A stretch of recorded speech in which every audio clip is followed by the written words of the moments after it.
In the following interview, I sit down with my good friend Sam Jacobs. Sam is the CEO and founder of Pavilion.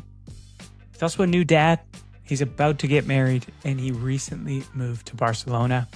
And of course, his business Pavilion is cranking. He's got a lot going on. But as you'll tell from our conversation, he's managing to stay grounded, calm, present, and focused through it all. And that wasn't always the case. So we talked through Sam's various wake-up calls, from being fired multiple times as a CRO to this thing that happens to a lot of us, is letting success go to your head for a little while and distort your vision of reality. We talked through self-awareness, self-discovery, things that have improved Sam's life, and things he really doesn't want to forget. I always enjoy my conversations with Sam. He's a deep thinker, and I think you will too. But before we get there, I do want to shout out Dreamfuel. The following episode is brought to you by our partners at Dreamfuel. They are the mental performance coaching platform for tech teams. Now, I've said this before, but I think in the very near future, every tech team is going to have a mental performance coach in their corner. Whether it's in tech or just high performing across any industry. You know, we're asking a lot of people these days, and burnout is at an all-time high. We've got lofty goals, and you need someone in your corner that is, getting you aligned, getting you focused, keeping your mental game and your inner game strong. And they're doing something cool. So for January and February, they're offering any listener of Wake Up Call a free team coaching session. So you can actually bring one of their coaches in, do an in-person or digital custom session. And usually these things are at least $2,500. They're doing it for free. And I know it will have a really big impact. Many of you have already taken them up on the offer. Feedback has been crazy. That's why I continue to partner with them. You can go to www.dreamfuel.com/wakeupcall to snag your spot. Now, on to my conversation with Samwise the Brave.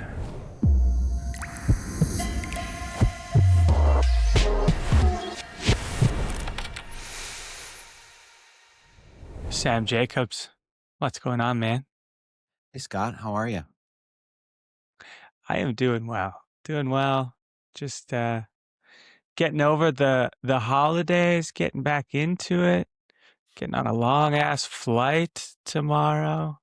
And by getting back into it, that means just talking into a microphone, so nothing too hectic. I understand the rat race.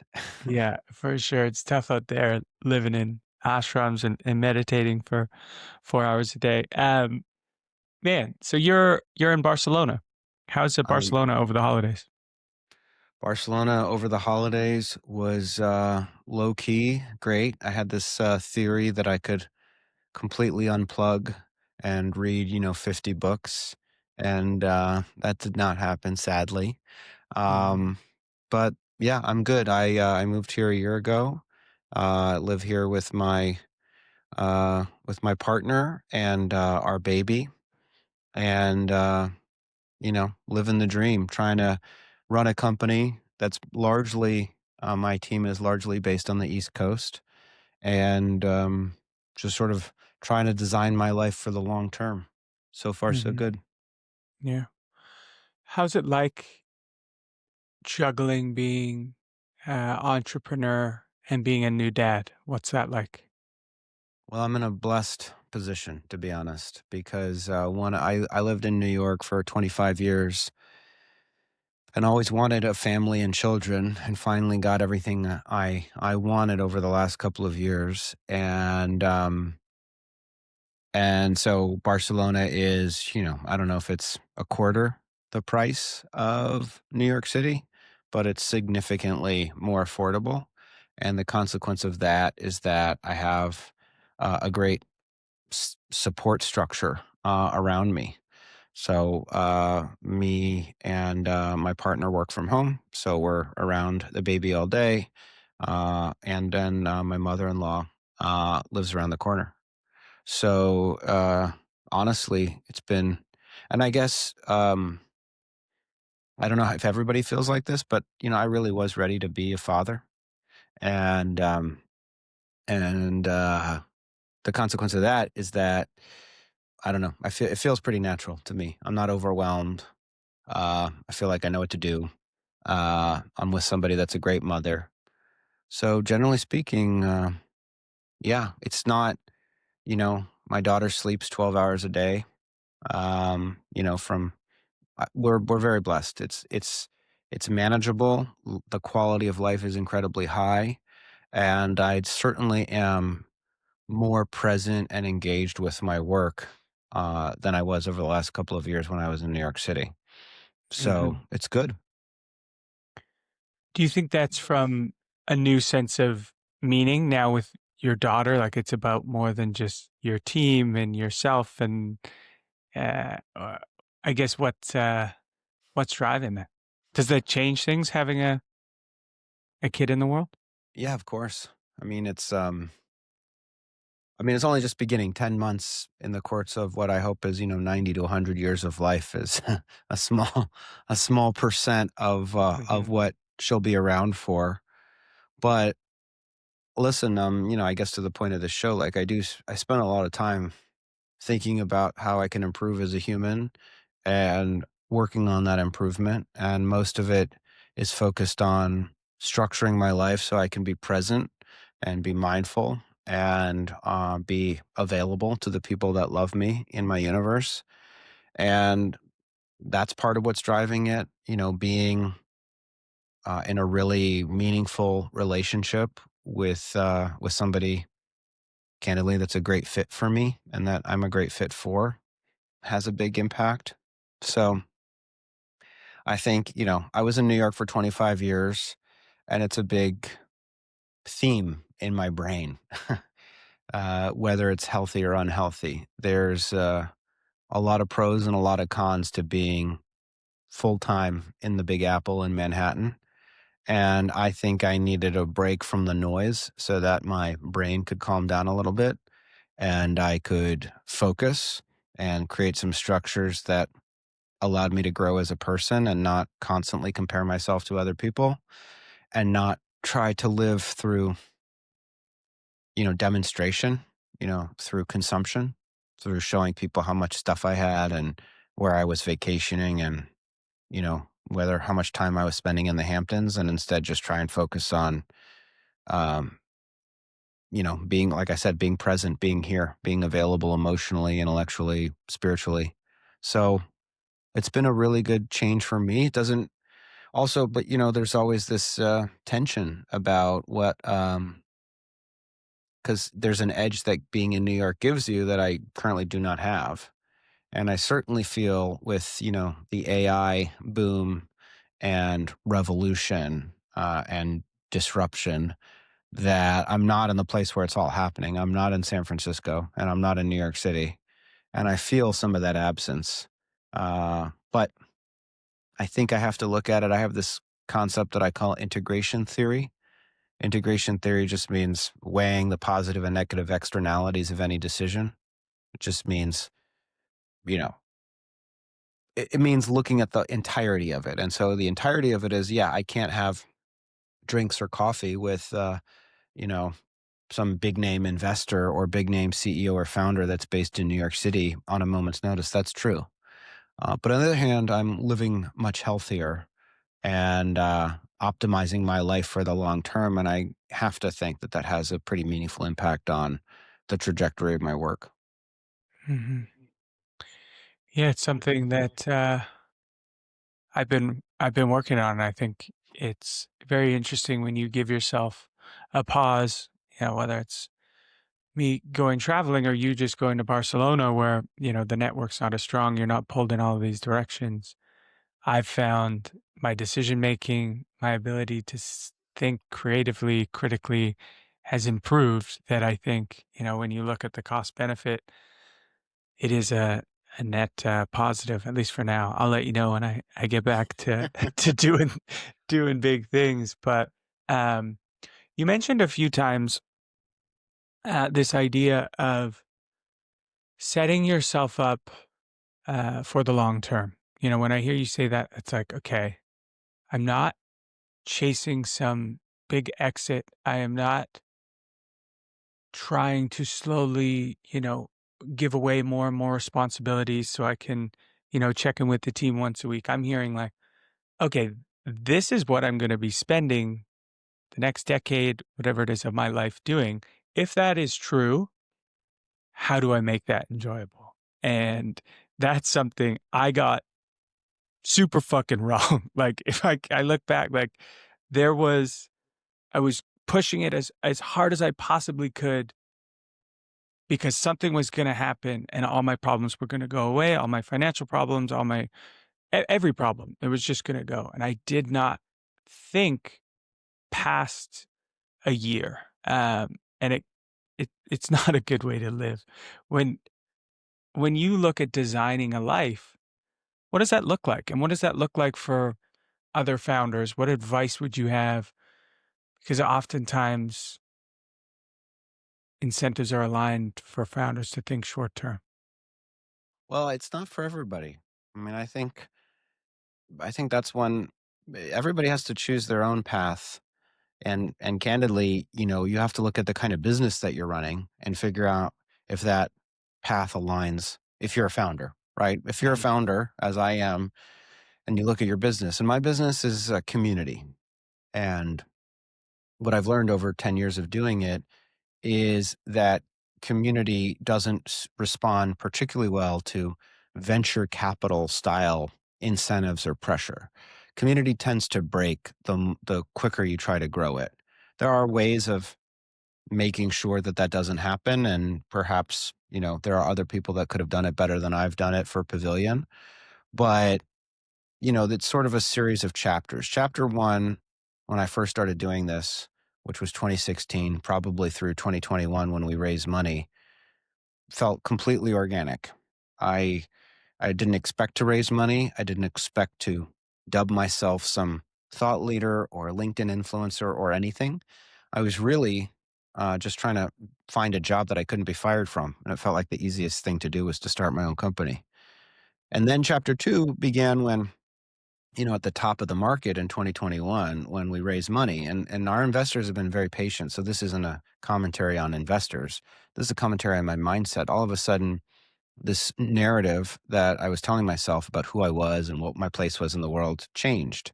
And, it was a point where I started, believing my own clippings in a way, and started wanting to build something quickly that generated, hundreds of millions of dollars of wealth for me and created this massive liquidity outcome. And that led to it's not that that mindset necessarily exclusively led to a bunch of bad decisions or difficult decisions, but it certainly didn't help. And it was also a period of discovery. There's a lot of businesses that I think, and many of them are still in chapter one. They're in this place where every decision they make feels like the right decision. Things are growing very organically and naturally. And there's a point at which, you hit what might be called like a stall point. And that stall point happens for any number of reasons: strategic drift, losing focus on your ICP, um, hiring the wrong people into your company. And the question is, how do you respond to that? And that's what my work has been. And exactly to your point, Scott, part of it is sort of accepting that for my business, this business isn't something that's going to grow 100% year over year into infinity. At scale, at large scale, it could grow 10, 15%, meaning, north of 100 million in revenue. It could grow 10, 15% a year, but it really at that point needs to be run for efficient cash flow generation. It's just not, we're not an AI native app for helping restaurants order food or something like that. It's a community, it's a human business. So when you discover that, you have to really sit with yourself and figure out, okay, well, what am I trying to do here? And even if your goal is wealth creation, counterintuitively, you have to just accept that if that's going to be the case, then you really have to zoom out and say, okay, well, how do I take a long term view, and how do I design my life so that I can do something for a long term? And all of that, all of the decisions that inform, that are informed by that perspective, flow naturally. So my point is, well, you have to figure out, well, what's the right experience? You have to figure out what's the right growth rate, what's the right design for the business, and then also how do you design your life so that you can do it for 10 years or 20 years. And obviously, when a guy moves to Barcelona from New York City, that certainly is not the clearest signal of founder mode in the world, to my investors, right? It doesn't project this idea that I'm like working 24 hours a day. Um, and I empathize with them for that. But on the other hand, it's certainly the message I'm projecting is actually that this is something I'm committed to over multiple years, if not decades. And so, how do I design my life so I can do it for decades? How do I run it, to use a cliche, as a marathon and not a sprint? Well, that means that you gotta time bound your work, right? You can't work 15 hours a day exclusively on this if you want a family. And you've got to figure out what's your physical health look like and how do you maximize that? How do you eat right? How do you get the right amount of sleep? How do you make sure you're not burning the candle at both ends, especially if you want a family? So that's the design work is really figuring that out and then accepting it and accepting that there's definitely going to be judgment. There's going to be people that don't agree, that think that you're opting out of the competitive world, that you're running a quote unquote lifestyle business. And that word has a lot of negative connotations. um, I am designing a lifestyle, that's for sure. But the lifestyle is to build Pavilion for many, many years. Our aspiration is to be the YPO, the Young Presidents Organization for go to market. Well, YPO is 75 years old, and YPO definitely doesn't grow 30% a year. But at the same time, the people that are members of YPO have a deep sense of connectedness and a deep sense of responsibility and pride about being a member. It's not easy to get into YPO. Mhm. So that's my model. And it's not easy every day to stay in that lane, right? Because every day we log onto LinkedIn, we log into social media, we read a newsletter. So and so is growing 300%. So and so is a billionaire. The people from Lovable are the youngest billionaires. Blah blah blah. And so you have to be really, really calm, and you have to have some structure in place about what is the story that you're telling yourself on the journey. And so, my story is, listen, I'm not competing with Lovable, you know, I'm not competing with Replit. I'm not competing with owner.com, and in fact, I'm probably not competing with anybody, to be completely honest. What I'm competing with is mediocrity. Mhm. And mediocrity, there's that classic thing you can have. It can be quick, cheap, or high quality. You got to pick two. It can't. And I'm picking high quality as the primary motivator right now, and that Mhm. takes some time. So the internal dialogue is perhaps the most important thing, which is, this is the game that I'm playing. I'm not playing the other people's game. That's okay. Everybody can play their game. There's plenty to go around. If Scott Barker's super successful, or Max Altshuler, or Jason Lemkin, or Fred Wilson, that's great. And I'm happy for them. And I'm playing my game. And my game just happens to be a different game. This is the way I'm going to choose to play it. Mhm. Yeah. It's becoming harder and harder to do that. It almost feels like an act of rebellion to go inward or cut out the noise, because like we're just inundated by all of these stories of wealth, success. Um, and it took me, crashing out for people to tell me the real shit that was going on. So also don't believe all the hype. Somehow like come Silicon Valley's unregistered therapist through just sharing some of my own journeys. Um, but man, I resonate a lot with what you say, and it reminds me of this quote, um, as impatience ruins an inevitable outcome. And I really like that one. And that I think is true for a lot of businesses. And I've been with many founders throughout my career that ask for unnatural things or try and do all these unnatural experiments that you're like, not only is this not gonna work, it's actually gonna hurt us down the road. And so you're robbing yourself of what is likely gonna come to pass anyway. Um, so, you know, what I'm hearing from you is like a really healthy dad, a healthy founder who has got his priorities straight. But I don't think that was always the case. If it was, kudos to you, man. You just popped out of the womb, like just super balanced.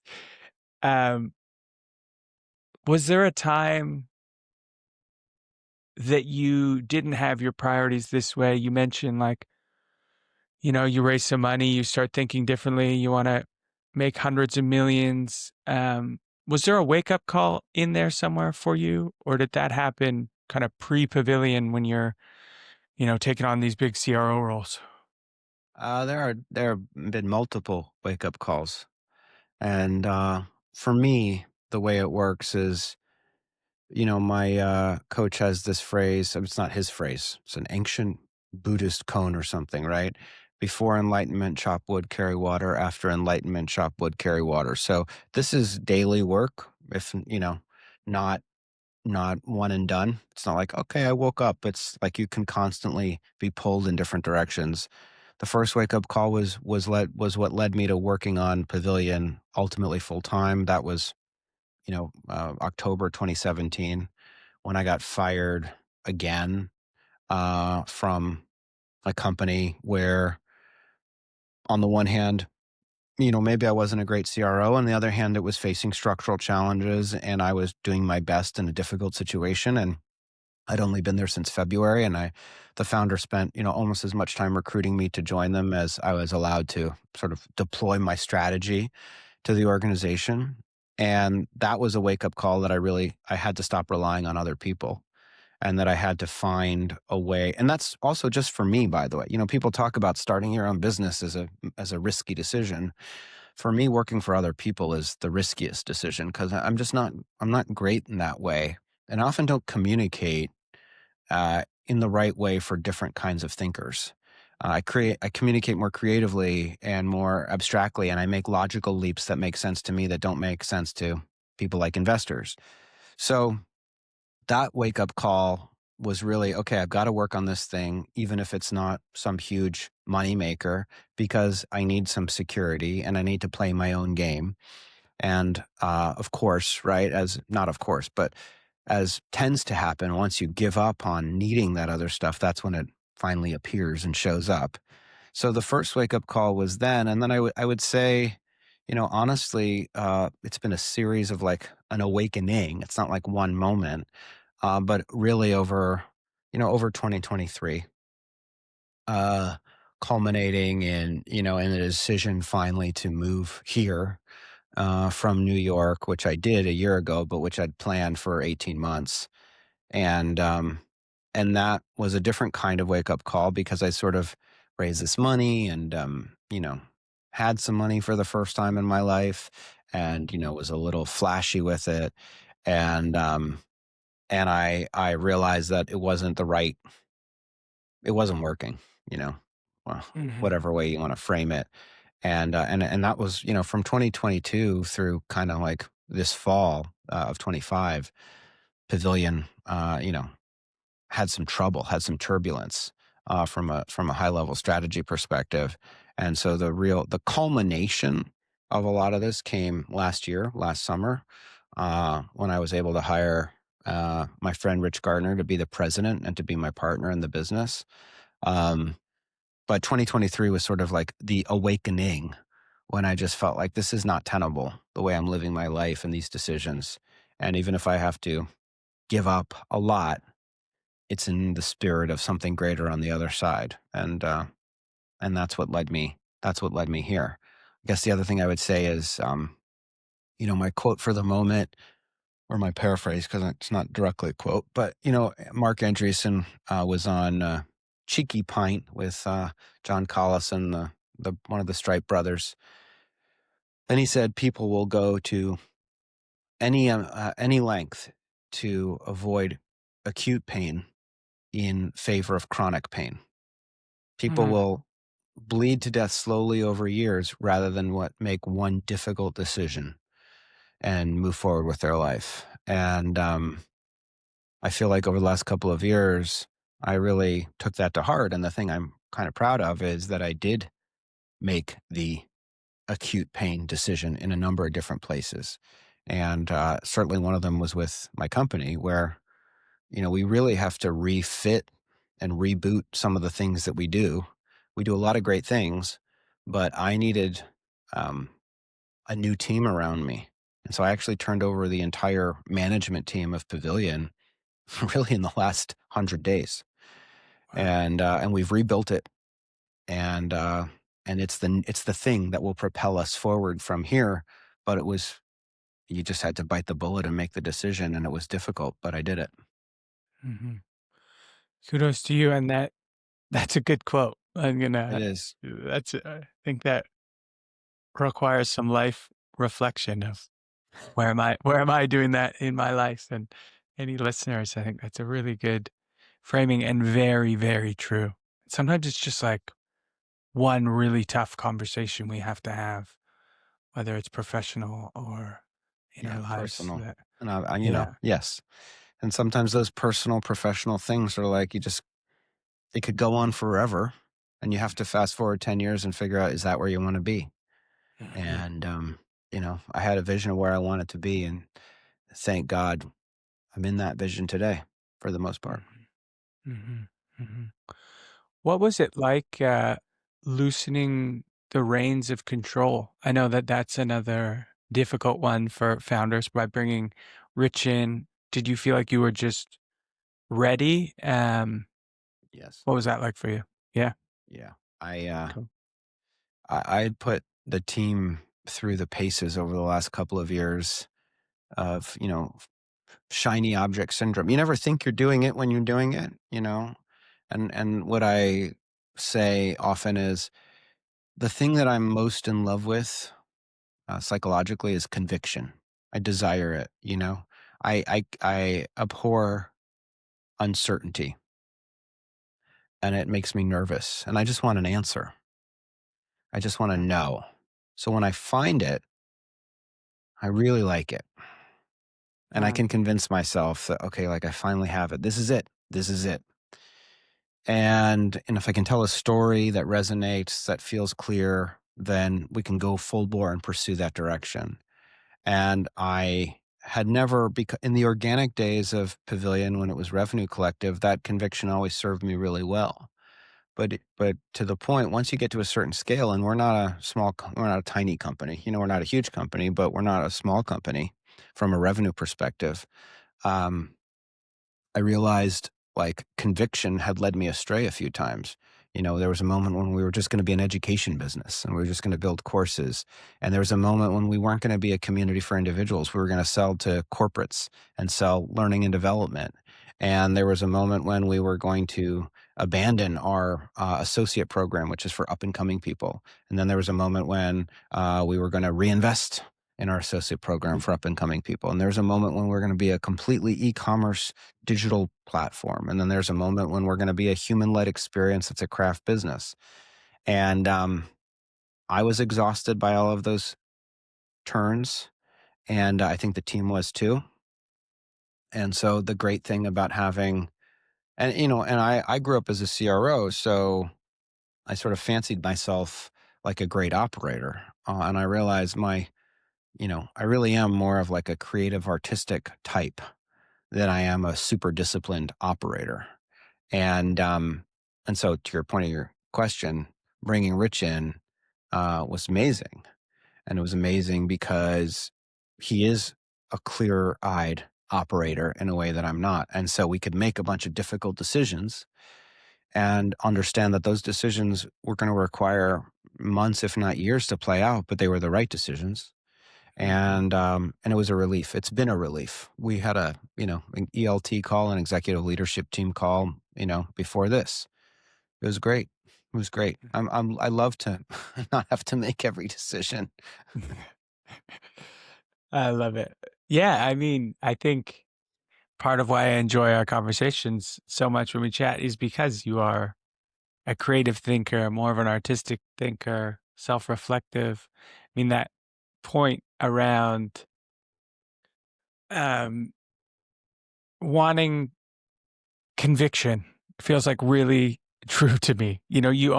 There's times when you're like, okay, how do I want to approach maybe this new social strategy, or I'm playing around with this Substack thing. Like, what do we want to do? And you're kind of like doing all these tests, and then all of a sudden you get a light bulb moment, and you're like, that's it.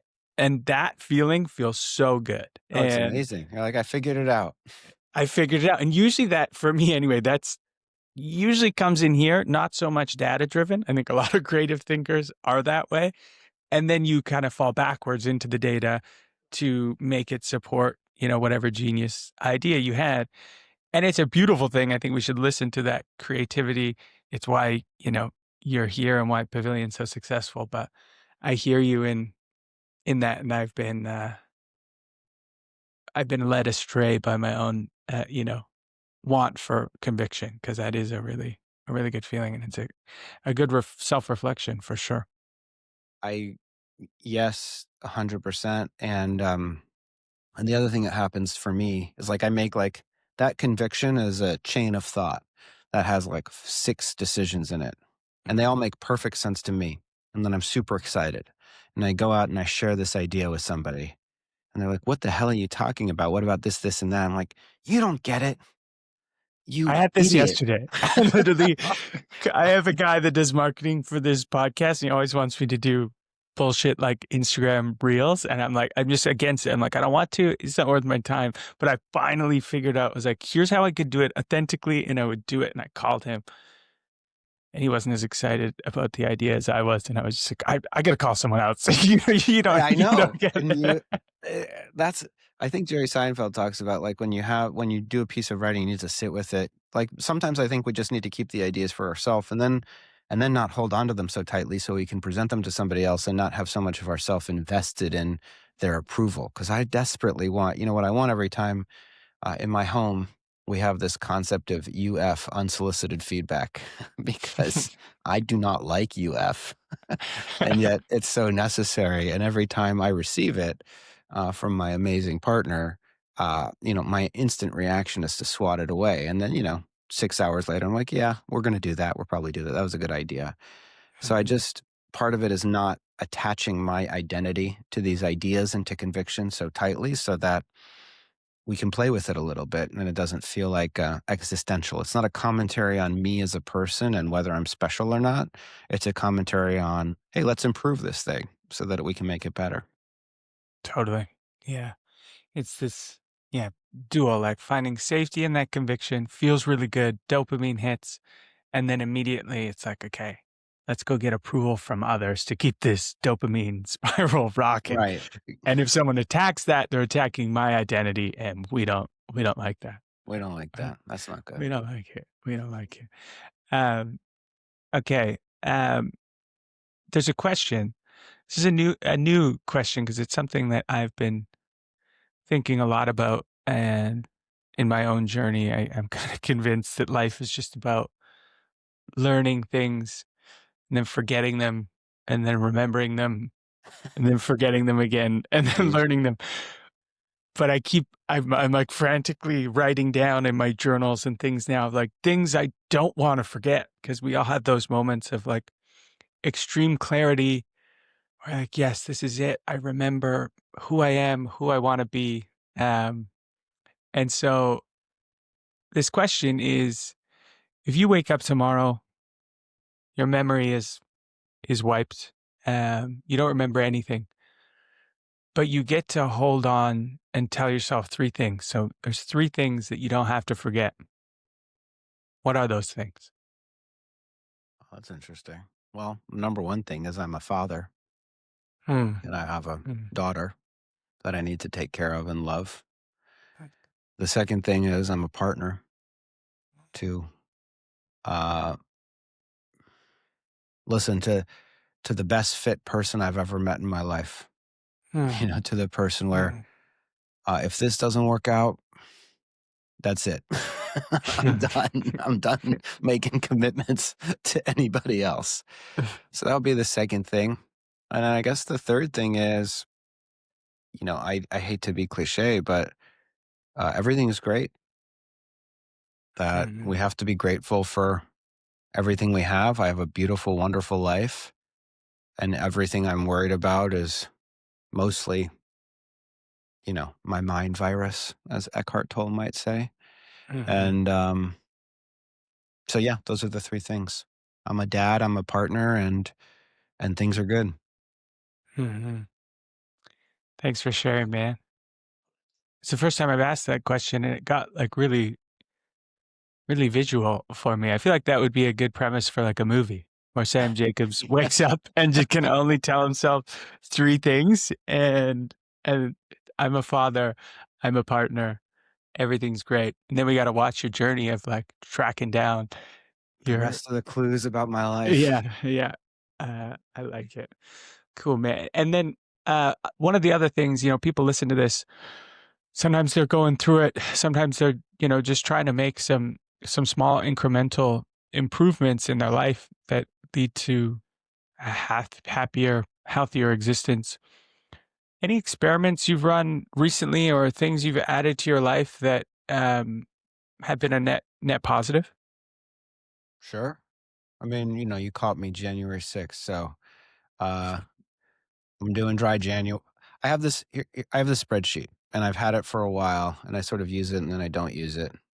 And right now, it's working pretty well. It's called a good day sheet, and it's about structure. That's the point. It's about trying to remove the existential questioning of am I happy or not, and just point me towards healthy practices that over time will redound to my benefit, uh, even if that particular day I'm not feeling like super amazing. And so on that spreadsheet are a small number of things. One of them is write. So I have a gratitude journal. It's like a half gratitude, half vision. I'm always trying to like create a vision of what I want for my life in a certain period of time. Sometimes it's 5 years from now, sometimes it's 6 months from now. And it's also what are the things that I'm thankful for. And it's trying to find the smallest things like my hamstring's a little injured, so I had to stop running today and walk for a little bit, but I was out in the sun, in the cold sun, and it was beautiful out, and I was super grateful to be out there. So that's one thing on my sheet. The second thing is meditation, just trying to find a few minutes of peace where I'm, present. Third is exercise. That's a huge, huge, that's my main medicine.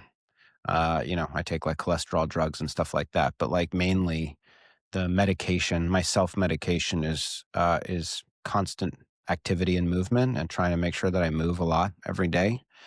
I try to read books, read actual books like paper books and not necessarily just scan podcasts. I don't have social media on my phone except for LinkedIn because I'm active there.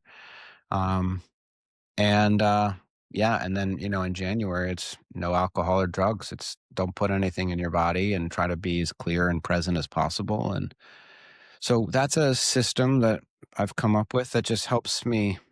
It doesn't mean that I'm super happy every day, but I am one of those dopamine people of like when I click off all five X's and I've got conditional formatting on my spreadsheet and the spreadsheet turns green or that day turns green, that makes me feel good.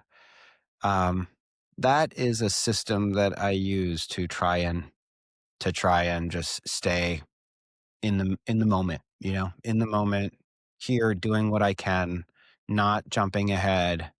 And then there's, some reminders to myself that I'm trying to come up with, words, phrases.